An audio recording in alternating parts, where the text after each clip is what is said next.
Teacher's Nightmare, Diario Emilio bilang si Angelica Tamayo. Hello everyone. Kaya nga tayo nandito, di ba? Para matuto. Salamat de la Cruz.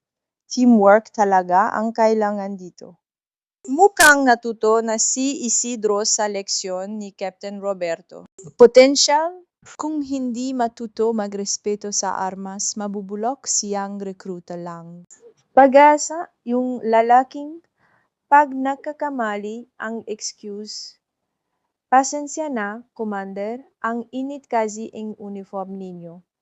Puro kalibugan ang amt kasi masyado kang malambot sa kanya.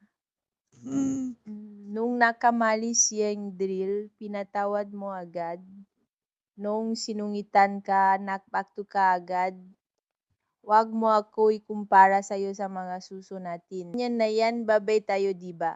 Dahil hindi mo pwedeng takasan ang nakaraan mo. Kailangan mong harapin ang lahat. Alam kong masakit ang nangyari sa'yo dati at galit na galit ka sa mga lalaki lalo na kay Isidro. Akala mo lang, hindi lahat ng lalaki ay marunong mangmahal. Ibahin mo si Isidro dahil wala akong nakikitang malisya sa kanya. Dahil may mga taong walang ibang alam kundi manakit at mang-rape, hindi mo kasalanan na naniwala ka agad sa kanya?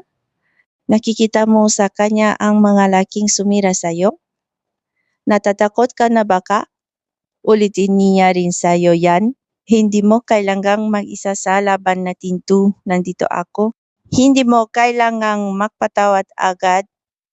Kailangan mo lang matuto. Lumayas kayo diyan. Mabubuhay ka at patutunayan natin sa kanila na hindi sila nanalo sa kababuyan na ginawa sa'yo ng demonyo mong boyfriend. Yung dalawa. Tapos nitong drill, sasayaw kayo sa harap ng buong batalyon nang walang salawal. Ang pakialaman mo. Kasi may mga taong hindi dapat pinagtatakpan tulad next mo, sumama ka sa akin, ituturo ko sa'yo kung paano lumaban.